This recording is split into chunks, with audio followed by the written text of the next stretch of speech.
Hello and warm welcome to Eye on Africa. I'm Clarisse Fortuné. Our top stories. South Africa president says it's a decisive victory. The International Court of Justice orders Israel to prevent genocide, but stops short of calling for a ceasefire in a Palestinian enclave.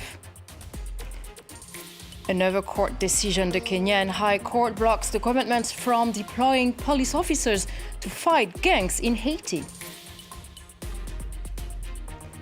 And African players will be back on the field at the African Cup of Nations on Saturday. We'll hear from some of the coaches.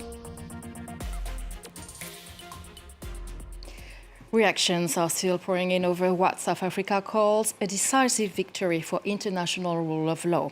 On Friday, the International Court of Justice ruled in favor of its request to impose emergency measures against Israel over its military operations in Gaza. South Africa accused Israel of breaching the UN Genocide Convention during its military campaign sparked by the October 7th attacks by Hamas. Charlie James has the story. A highly anticipated ruling Friday. The International Court of Justice orders Israel to prevent acts of genocide as it wages war against Hamas militants in Gaza. The State of Israel shall take immediate and effective measures to ensure the provision of urgently needed basic services and humanitarian assistance to address the adverse conditions of life faced by Palestinians in the Gaza Strip. The case was brought by South Africa, who accused Israel of genocide and asked the UN court to order Israel to stop its offensive and allow Gaza residents access to aid. South African President Cyril Ramaphosa celebrated in Johannesburg and said he expects Israel to abide by the decision. After more than half a century of occupation, dispossession, oppression, and apartheid, the Palestinian people's cries for justice have been heeded by an eminent organ of the United Nations. Israel has denied committing genocide and tried to have the court throw out the case. In reaction to the ruling, Israeli Prime Minister Benjamin Netanyahu insisted his nation is at war with Hamas, not civilians. Israel's commitment to international law is unwavering. Equally unwavering is our sacred commitment to continue to defend our country and defend our people. The charge of genocide leveled against Israel is not only false, it's outrageous, and decent people everywhere should reject it.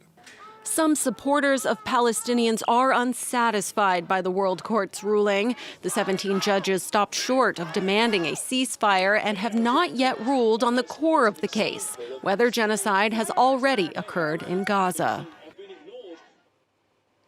And for more on that decision, Eunice Masson joins us from Cape Town. So Eunice, Cyril Ramaphosa says it was a decisive victory. What else has he been saying after the ruling? Yeah, it's also been described as a human rights victory. In his address to the nation this afternoon, President Cyril Ramaphosa said the ruling marks the first step in the government's quest to secure justice for the people of Gaza.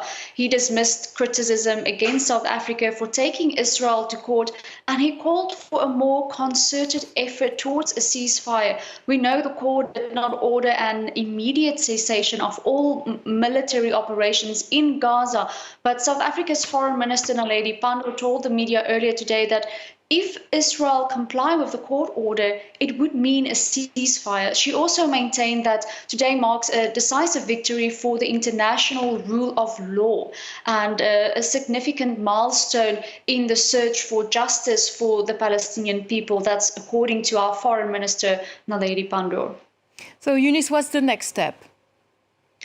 Yeah, we didn't hear from President Ramaphosa what steps the government might take should Israel not comply with the international court's order. The court ordered Israel to prevent killings and allow aid to freely enter Gaza, but also to submit a progress report to the court a month from now, on the 26th of February. Of course, only if Israel decides to follow out the order.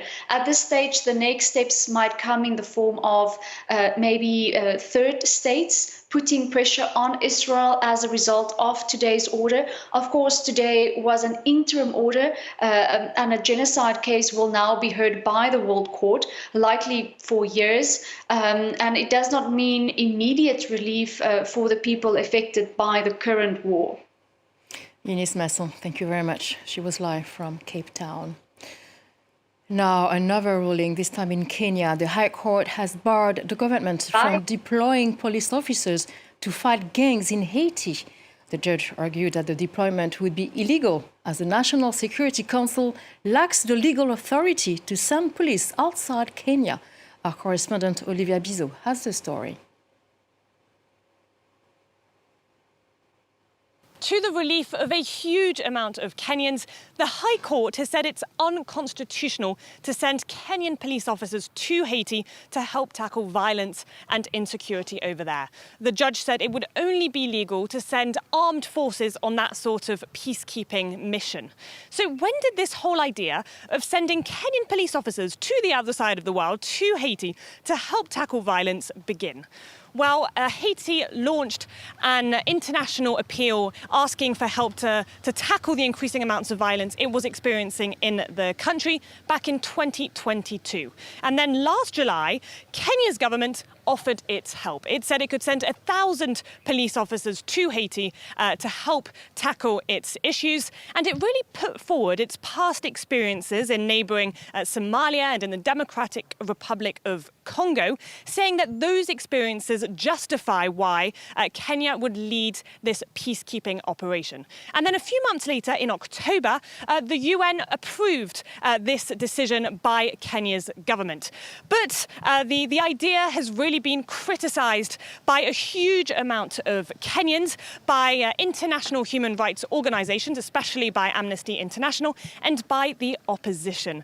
They have criticised President William Ruto for putting international gratitude, especially from countries like the US, over the lives of these Kenyan police officers who would have been sent to unknown territory in a place where they don't even speak the language or understand the local context to tackle violence. And they've also criticised him for putting insecurity abroad over the insecurity issues that Kenya faces at home.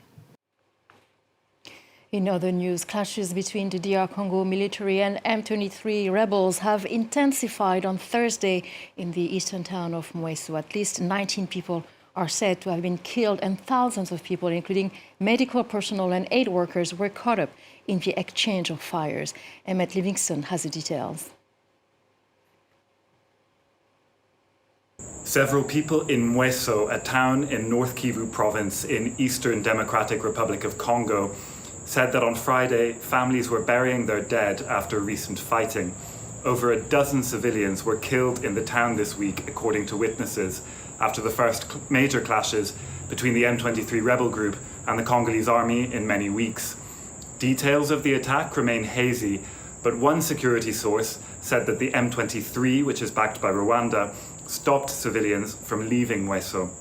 Congo's army has blamed the M23 for the loss of life, but the M23, for its part, says that it was artillery fire from Congolese soldiers that killed the civilians. Who currently holds the town of Mweso remains unclear, but several sources have said that both M23 rebels and militia fighters allied to the military are still vying for control of the town. This weekend, Catholic bishops are set to meet in the eastern Congolese city of Goma and make an appeal for peace. And finally, Burkina Faso has received 25,000 tons of wheat from Russia. It's part of the 200,000 tons promised by President Vladimir Putin to several African countries.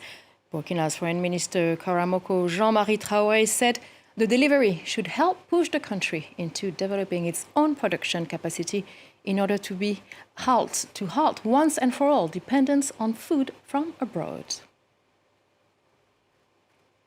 And a word of sports. After a good day of rest, Africa Cup of Nations is back on track on Saturday with two games. First, a clash of southern African neighbors with Angola versus Namibia. And then Nigeria will face Cameroon.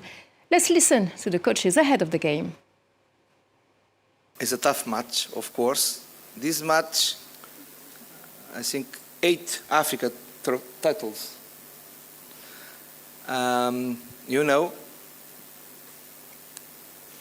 the responsibility is a historic match against one big team, but Cameroons play against a big team also.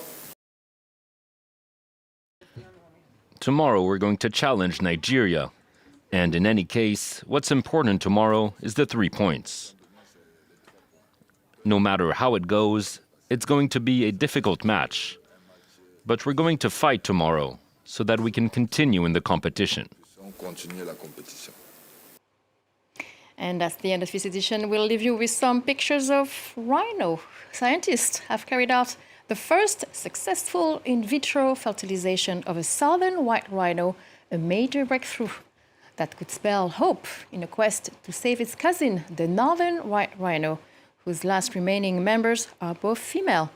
The next step in this ambitious breeding program will see scientists attempt to fit with a northern white rhino embryo in a surrogate from the closely related southern species. The reproduction program is the majestic animal's last chance at survival. Stay tuned to France 24 for more news.